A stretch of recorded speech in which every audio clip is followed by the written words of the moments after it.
Started. Howard, maybe I'll just start with an opening question before we get into the slides, which is, how did you get interested in the rebuilding of Notre Dame? Well, you know, I was in the process of writing a book on 7 cathedrals within a day's trip of Paris. And the section on Notre Dame was all done when I realized that it wasn't art imitating life, but life completely fouling up art, in the sense that I never thought that a cathedral that was over 800 years old would change enough such that I would have to change that chapter. But it's put things, at least in that part of the book, on hold, so that I became fascinated by what I started to read about the actual fire, the damage that was done, which was a glimpse inside of a medieval cathedral, which is very, very unusual. We rarely get to see how it was actually put together by what happened when it started to fall apart. And so that I became fascinated by the question. One thing led to another. One can get very deep into the weeds of what the cathedral was at the time. We've learned things about it that we didn't know, only because it fell apart and fell as it did, or sections fell, just as the other sort of events of that type have led to discoveries about how the cathedrals were originally built. So some of this will be part of my presentation. So maybe we better stop. Sure. Start. So shall I put up the first slide then? Well, not quite yet. Okay. Good. I just want to recount that I was sitting in my class teaching on the afternoon of April 15th when my cell phone, which I always discreetly put on buzz, so in case it goes off, and it never does, went off one time, then it went off a second time, and then it went off a third time. I figured surely someone near and dear must have died. And yet I resisted doing what the students do in class with their cell phones, which is discreetly look into their laps to see if there's something interesting between their legs, or they leave the room pretending to have to go to the bathroom, but the faculty knows that these sudden starts in which students go to the bathroom and spend more time than the bathroom takes, or I see out the window they move in a direction that isn't the direction of the restroom. So there is always that sort of fainting. So I did wait till the end of the class, and if we could have the first slide.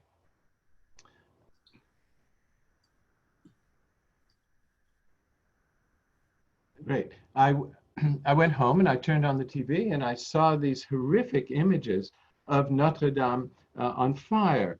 And, you know, Notre Dame, like the Acropolis in Athens or like the Pantheon in Rome, is one of those places of memory that one could always count on being there as an anchor in a world that has become increasingly less recognizable of late. The news reports that night were apocalyptic. France had lost its identity as a nation. The soul of France had met its end. A prime symbol of Catholicism in Europe had disappeared, even of the West. All had gone up in smoke on the Ile de la Cité. And I started to immediately to think with a little historical perspective, because one of the things that you know about cathedrals in the Middle Ages is they burned all the time. And those that are still standing today are the products of centuries of fires. Chartres Cathedral, for example, burned in 962, again in 1020, in 1119, and again in 1134. And after that, in 1194, when the current Gothic cathedral was put up. In fact, there's some suspicion that the fire of 1194 in Chartres was set on purpose, because they had built a cathedral in 1134 in the old Romanesque style of cathedrals. And in the 60 years between 1134 and 1194, the new Gothic style had come in, and it was considered to be the latest word in architecture and part of the modern style. And there's some suspicion that even someone set that fire in 1194 on purpose in order to force the Chartres to rebuild in the new, modern, up-to-date Gothic style. And we have a marvelous poetic record of the fire of 1194 by a canon by the name of Jean Le Marchand. The canons were men responsible for keeping the liturgy going in the cathedral and keeping the cathedral up. He wrote a series of miracle stories in Old French, which were reworkings from the Latin. And one of the stories is about the fire of 1194. Next slide, please. In the year 1194, in the month of September, at night, a great fire broke out in Chartres, in the city itself. The damage was astonishing. Neither vault nor other building were left standing. Beams and posts collapsed. In the heat of the fire, the lead of the roofs all melted. Walls and ramparts went crashing, belfries and glass went flying. All was turned to perdition, either by fire or by collapse. Now, fire broke out in the roof structure of Chartres again in the 1830s, due either to an accident similar to that of Notre Dame, a reworking of the lead on the roof, or, as was rumored at the time, as a result of someone camping in the eaves of the Chartres Cathedral who lit a small fire to keep warm in the winter. Now, not all destruction in cathedrals is caused by fire. National disasters have taken their toll. Next. A lightning strike in 1837 and tornadoes in the 1840s destabilized the spire of the first Gothic structure of Saint-Denis, which was dismantled in 1846. The rebuilding was a disaster all of its own when it was discovered that the architect, a man by the name of François Debray, a builder known for building Parisian theaters, had quarried stone that was too heavy for the job, and the rest of the North Tower had to be taken down. Next. Recently, the mayor of Saint-Denis, in Paris's northern suburb, announced municipal intent to rebuild with the very stones that originally collapsed and that had been numbered, cataloged, and preserved in a warehouse, while documents in the National Archives, which included some of the first architectural photography of the 19th century, outlined the work in detail. So they could actually rebuild the Saint-Denis Tower, North Tower, with the very stones that fell, somewhat on the model of the rebuilding in 1912 of the Campanile of St. Mark's Basilica in Venice, which collapsed in 1902. Now, human violence in the wake of revolutions and wars have taken a great toll on European cathedrals. Next. Enthusiastic revolutionaries during the Reign of Terror pillaged the crypt of Saint-Denis. Revolutionary hammers destroyed or damaged whatever sculpture they could reach, especially in the Parisian region. Next. The famous jam statues of Saint-Denis were removed. Parts of them ended up as far away as the Walters Museum in Baltimore or the Harvard Art Museums. Most sculptures, however, destroyed in the aftermath of the French Revolution have been restored on the basis of drawings. Some, however, next, have not, as in the case at Noyon, where you can see here the sculpture that was above the actual doorway has been knocked off but never replaced. Other sculpture, like the giant figures of Notre Dame, next, Notre Dame's Gallery of Kings along just above the three entrances to Notre Dame, were resulted between the Reign of Terror in 1793 and the third quarter of the 19th century in what is known as the toothless Notre Dame. As you can see, all these niches where statues once stood above the doorways and below the western rose window stand empty in this figure here. And actually, interestingly, the revolutionaries thought that these kings, which were biblical kings and prophets and priests, were actually kings of France, so they had to pull them down. And these sculptures actually were lost for a while, and some have actually turned up as late as the 1970s. They were excavating for a bank in the north of Paris, and they found a number of heads, which, because they were underground for a long time, still had some of the original medieval paint on them. And you can see them in the Museum of the Middle Ages in Paris, the Cluny Museum, as soon as it's safe to go there. A lot of them are there. Filled with zeal, revolutionaries carrying shotguns shot out the stained glass window of Paris's Saint-Eustache Cathedral, which is now encased in a dull grisaille or gray colored glass. Next, and in the Revolution of 1830, the sacristy of Notre Dame was sacked by rioters, along with the Tuileries Palace and the Palace of Justice on the afternoon of July 29th, 1830. This drawing by Eugène Emmanuel Viollet-le-Duc, who was the great restorer of cathedrals in the 19th century, shows that Viollet-le-Duc was actually a witness to the events of 1830, and he later in the 1840s got the contract to rebuild the cathedral, which he may have participated in destroying just 10 years earlier. Then there's this destruction caused by war. Next. Here's a picture of a direct hit on the Reims Cathedral in World War I. French artillery destroyed the roof of the cathedral at Noyon, which was occupied by German troops at the time. Cologne next. Cologne Cathedral was hit 14 times by Allied bombs in World War II, but it wasn't destroyed because, in fact, the Allied planes heading east of Cologne used the cathedral spires to visually sight their route to the east in order to deliver bombs east of Cologne.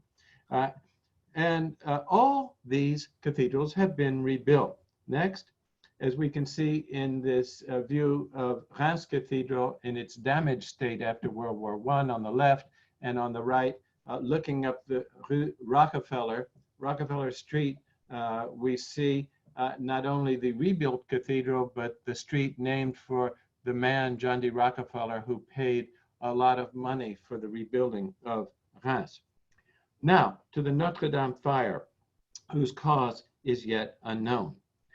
Though originally attributed to either an electrical short circuit or electrical bells, or in the elevators carrying workers conducting renovations at the time, or to negligence, possibly a discarded cigarette butt, all we know is that the elaborate fire alert system, which took 6 years to install, didn't work to identify early on the location of the blaze, as it should have. The error may have been compounded by the inexperience of the man monitoring the system.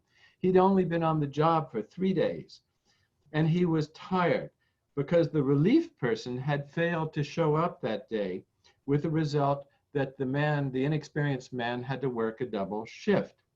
Next, here's a cross-section of what burned. And as you can see, it is the area above the top of the ceiling vaults. Next, here is an image of what is in those vaults in terms of the wooden structures known as the forest of a cathedral. And as you can see, these whale-like structures on top are the top of the vaults of the ceiling inside the cathedral, and above them stand the braces of the great wooden beams, on top of which are laid the roof that we actually see from the outside. Next, please. Here's a cross-section of what it might have looked like originally when the cathedral was built. This part would have been in the 13th century, and you can see at the section to which the black arrow points that wooden roof structure above the inside high vaults and the roof on top of the forest.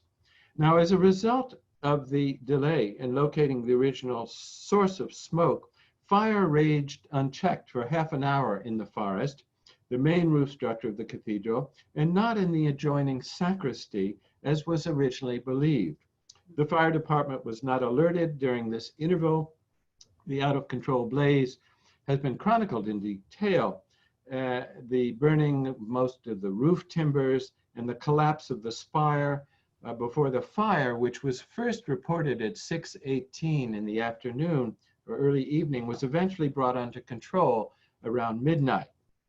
Now, almost immediately, President of the Republic, Emmanuel Macron, announced that Notre Dame would be rebuilt within 5 years, and that there would be an international architectural competition. The question of financing was pressing, of course, as the resolutely secular French Republican state has historically had an uneasy relationship to church property. The big question after the revolution was how to convert, in fact, these religious buildings into state monuments. And the neglect of cathedrals between the revolution of 1789 and the restoration of 1815, but really the July monarchy of 1830, was just long enough such that many of the French cathedrals fell into disrepair.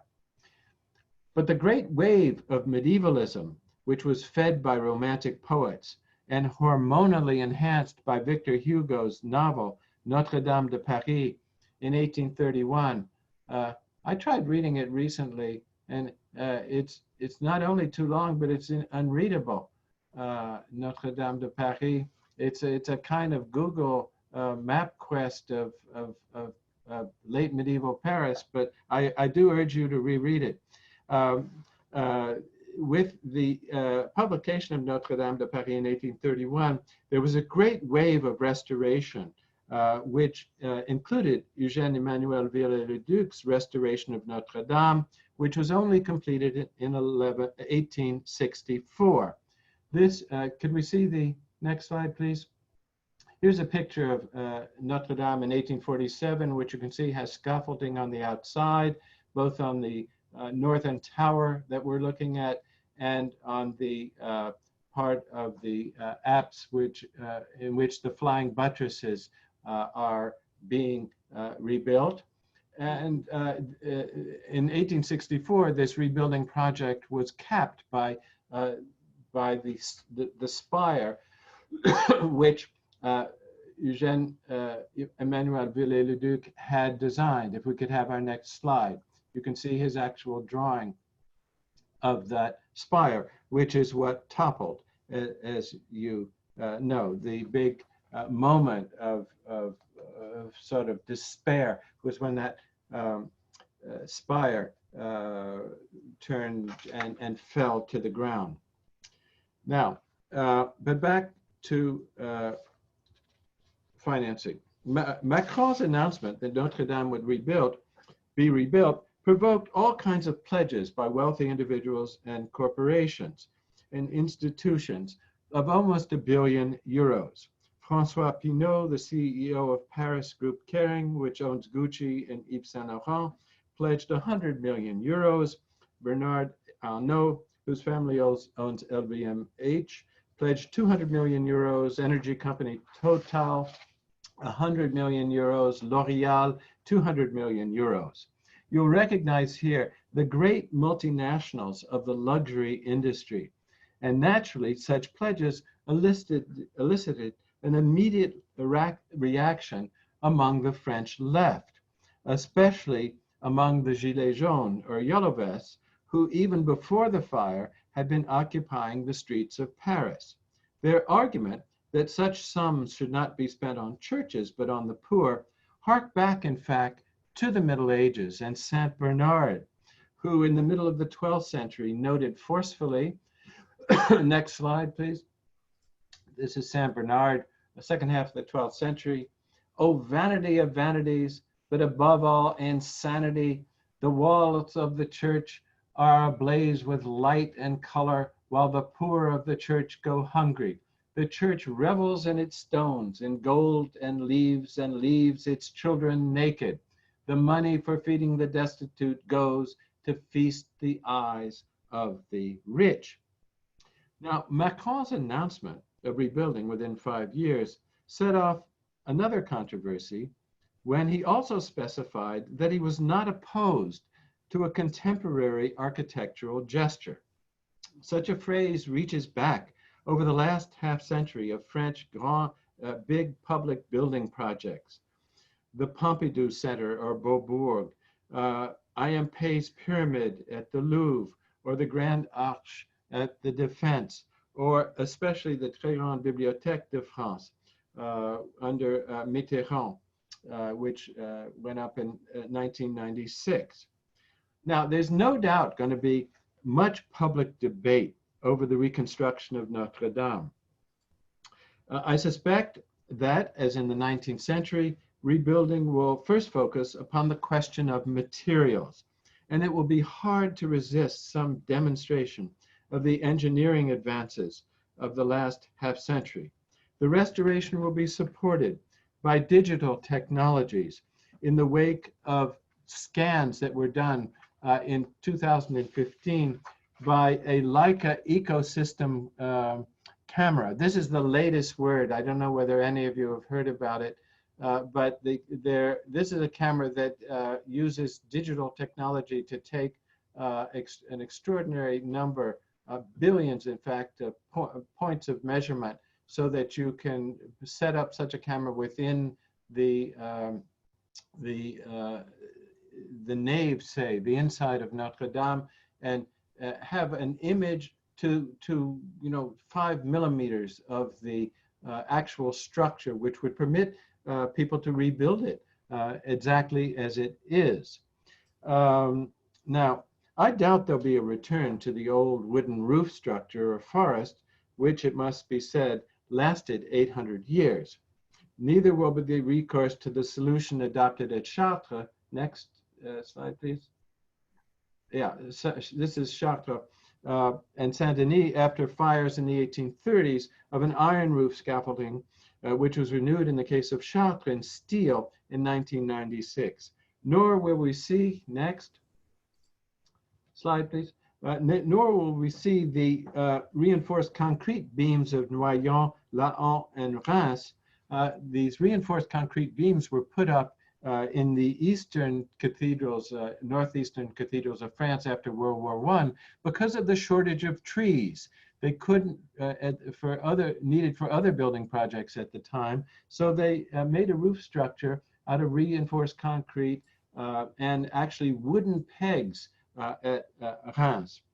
Now, the roof framework is not simply a decorative crown placed on top of the high cathedral walls of a Gothic cathedral. It has a structural function in the stabilizing of the walls, which are balanced between the outward thrust of the high vaults and the counter pressure of flying buttresses. Next, we can see this in a drawing of Viollet-le-Duc, in which you see that top arrow that's pointing outward in two directions means that the walls want to move outwards, while the flying buttresses gives a counter pressure to their moving inwards. And it was feared at the time that when that roof structure, which is actually a brace, burned and fell, that the pressure of the counter pressure of the flying buttresses would actually push these high walls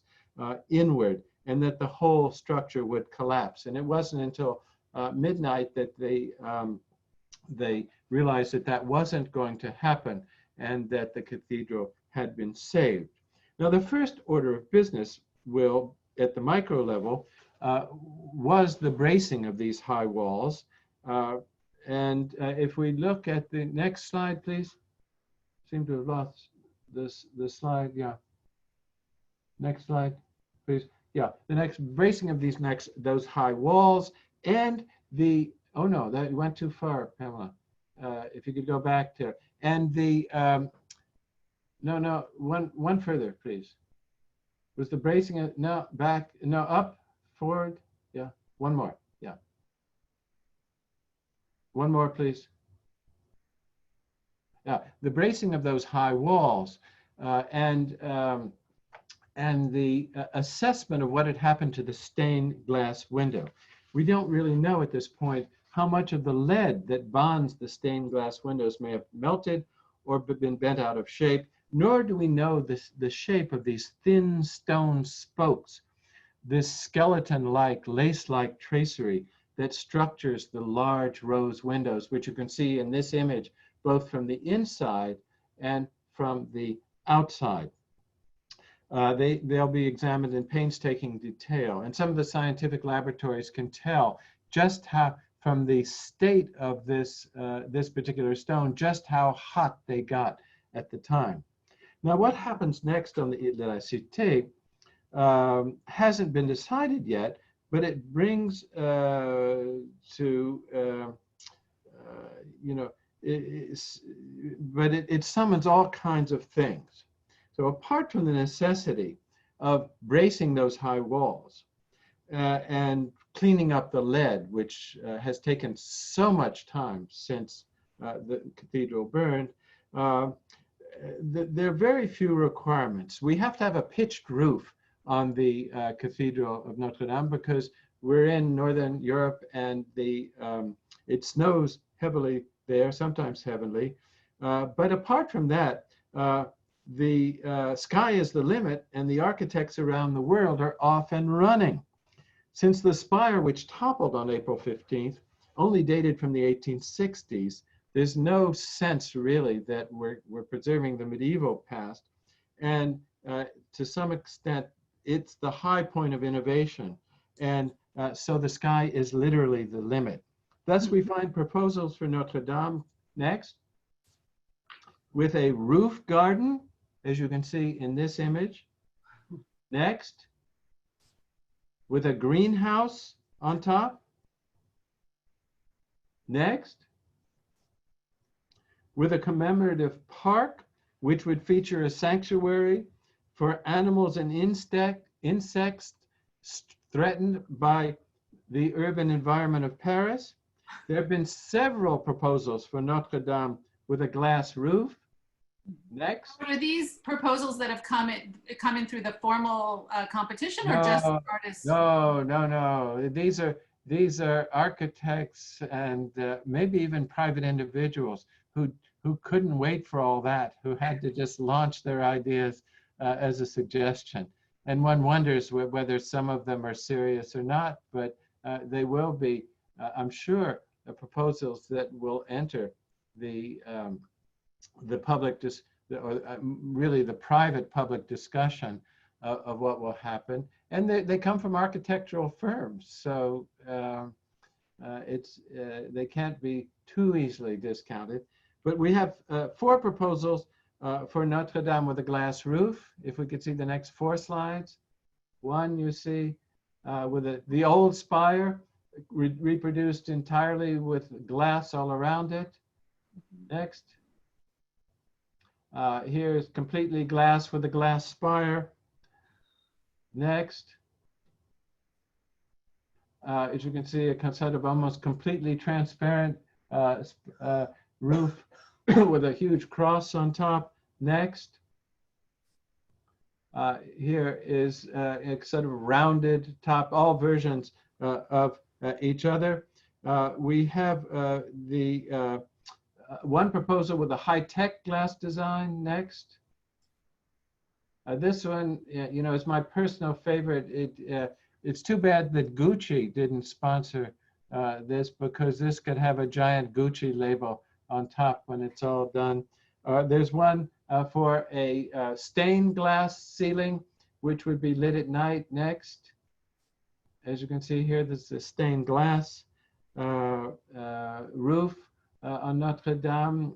Howard, we're getting a number of comments in chat saying yuck to all the glass roofs and anything that looks even a little bit different from what we're used to. I don't think I have to worry too much about these ever being instituted.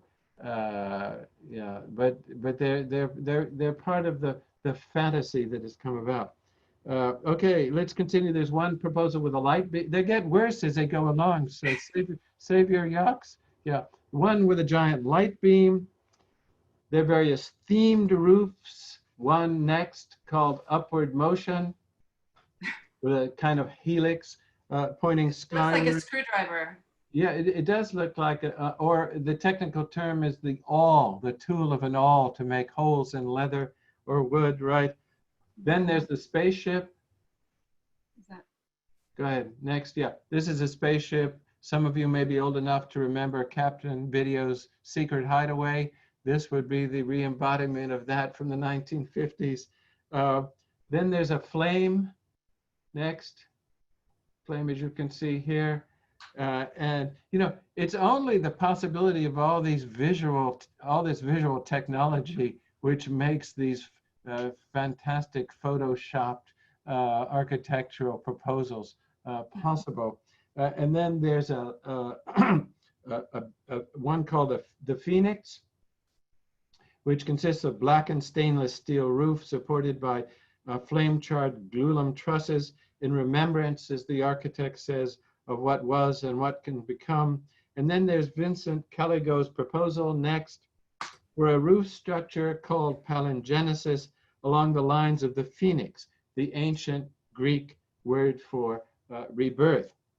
Now, some of these may be more acceptable than others. I haven't seen one yet among these that's acceptable, but there have also been some absurdist proposals, which come mostly from England and The Guardian, such as a rooftop parking garage, next, as you can see there, which will solve some of the parking in the city, or a public swimming pool from The Guardian, which would be perfect for full immersion baptisms. You wouldn't have to leave the cathedral, just go to the roof to step in the river of our Lord. Now, then there's the wind turbine proposal, as you can see, which brings the debate about wind turbines in the countryside of France straight to the heart of Paris. So, now, Howard, it has to be said, given the environmental focus of the Paris municipal government now, it seems inevitable that there will be some environmental component to the rebuilding. Is not... I think that's right. Yeah, I think that's right. Although, you know, a sanctuary for menaced birds and insects, you know, I doubt will be part of it. But I don't think it's going to be €1 billion, and it's hard to imagine that the government will spend that much money and end up with what they had before the fire. Meaning that they wouldn't be able to afford it for that budget? No, you'll simply see it restored to exactly what it was. So you will have spent all that money and ended up with the Notre Dame of April 14th, 2019. I think there will be some innovation. Yeah. But yeah. Does this happen every time a cathedral is rebuilt, that they're the traditionalists versus the people who want it to be have elements of the contemporary moment? Yes. Yes. I mean, we don't have a lot of records from the Middle Ages, but I'm sure that when the cathedrals in the Middle Ages burned, that were the old Romanesque cathedrals, there was no question, but one had to rebuild in the new style. Every city had to have one. Within a space of 300 years, some 80 cathedrals in France were rebuilt in the Gothic style, and all of these were, the Romanesque cathedrals were built on the early Christian shrines, which were built on top of early pagan cults, and then the Romanesque churches were built on top of the early Christian shrines, and then the Gothic on top of the Romanesque. There was a 6th century church that was on that place where Notre Dame now stands, that was destroyed in order to build the current cathedral that's there, which started in 1163. Yeah, go ahead. We have just a question from Jeff Samurai, and a few other people are asking, is there a movement to rebuild the burned structures with flame-proof materials? How will they guard against future fires?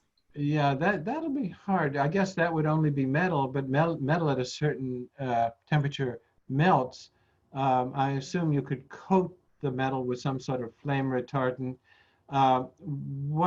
There's a whole technology now of water systems, which are low pressure, which are basically misting systems.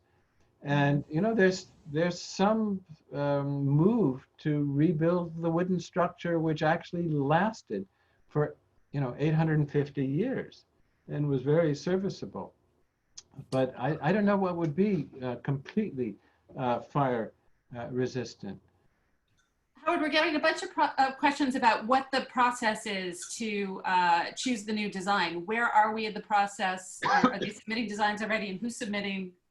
Well, a law was passed in July of 2019, which gives Macron more or less control over what is accepted.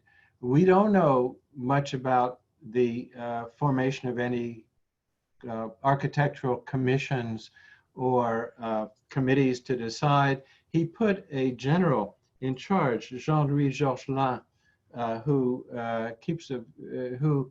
is himself personally in favor of restoring, the phrase is à l'identique, exactly what was there before. And that word, which was debated in the Senate, à l'identique, set off a huge sort of series of amendments to the law.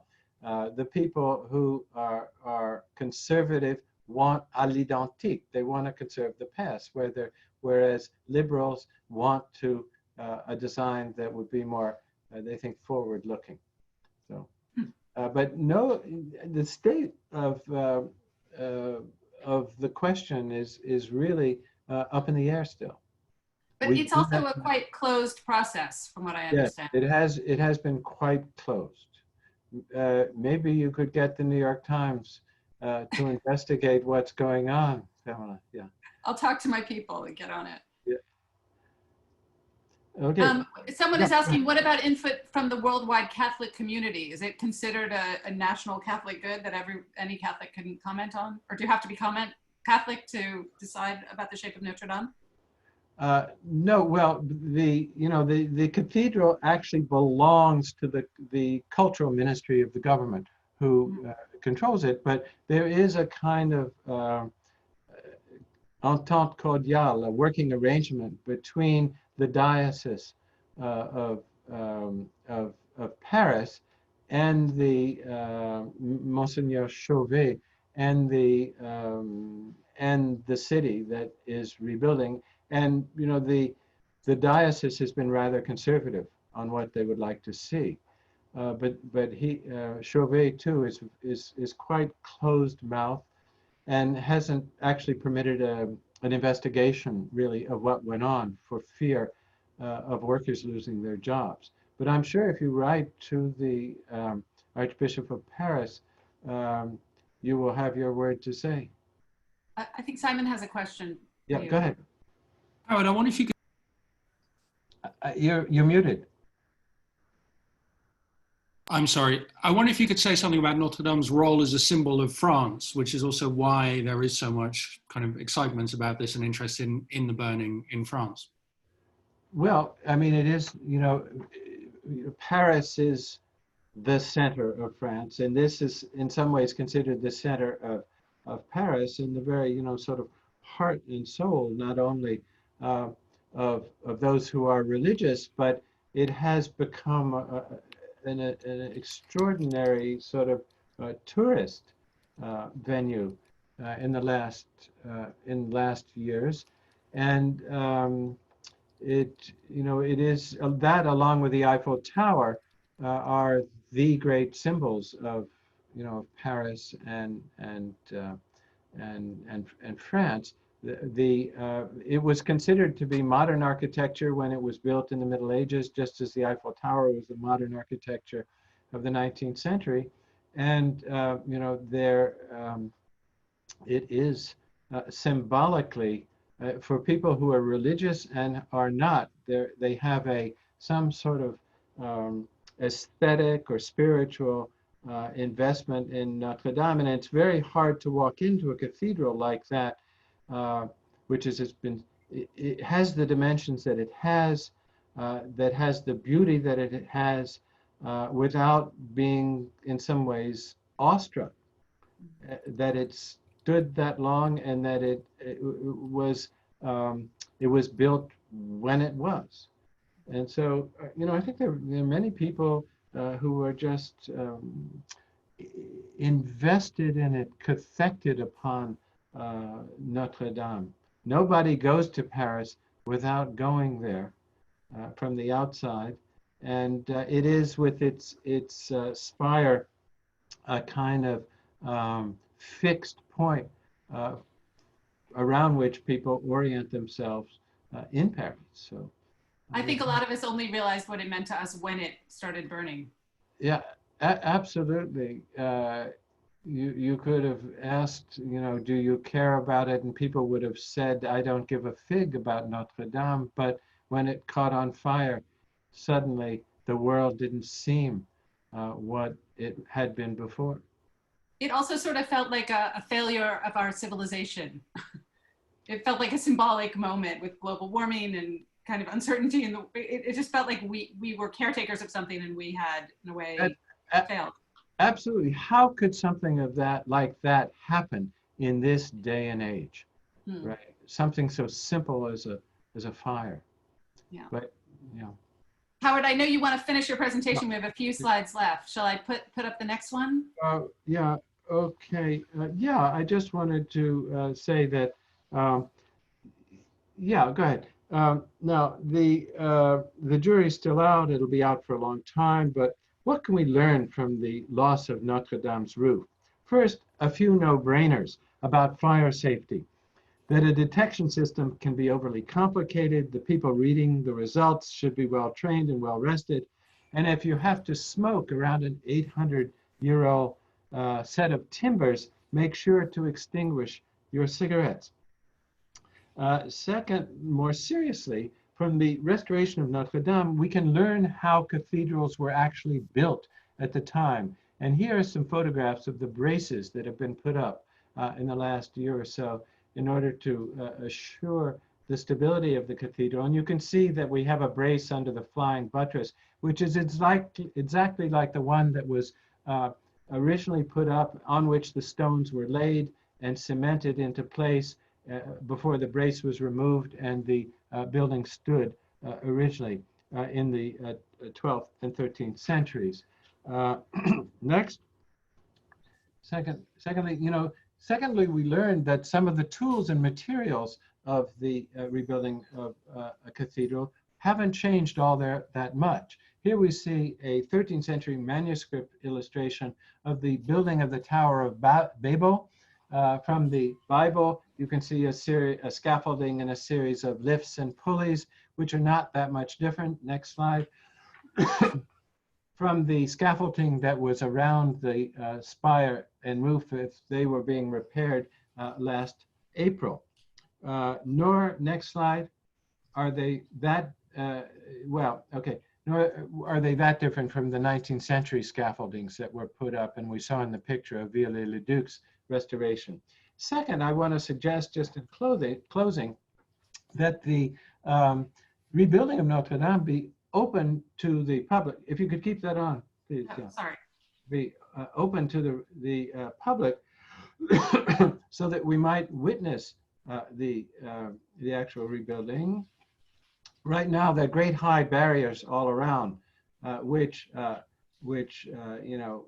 say that which prevent us from actually seeing what is going on. I want to suggest that we should maybe learn from the rebuilding on the model of what went on with the restoration of Rembrandt's The Night Watch. Next slide, where you can see here the restoration of Rembrandt's Night Watch, which not only was done behind glass, but it was televised all over the world, streamed all over the world as it went on. Or the restoration of the Ghetto altarpiece. Next slide. Right, which is behind glass here, as you can see. One can imagine cameras inside and outside the cathedral that would show us what's going on. You could even imagine drones flying up and around looking at the at what was going on up on the roof. We've discovered sculptures on the top of Notre Dame, which you cannot see with the naked eye, and that were thought to be the only visible to the eye of God. But with drones now, we can all be gods looking down on those sculptures. And finally, we could, on the with the example, can you put on the last slide, please? Yeah. Of the rebuilding of the this chateau in France, known as the Castle of Grès-de-Lens, being rebuilt with actually medieval tools.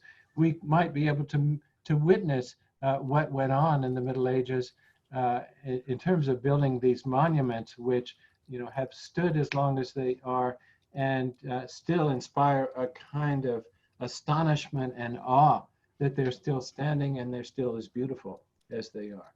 So I think with that, I should stop and take some well, questions. We have so many questions and comments about the rebuilding. One question is, do you think they're going to be able to? Do you think they're going to be able to do it in time?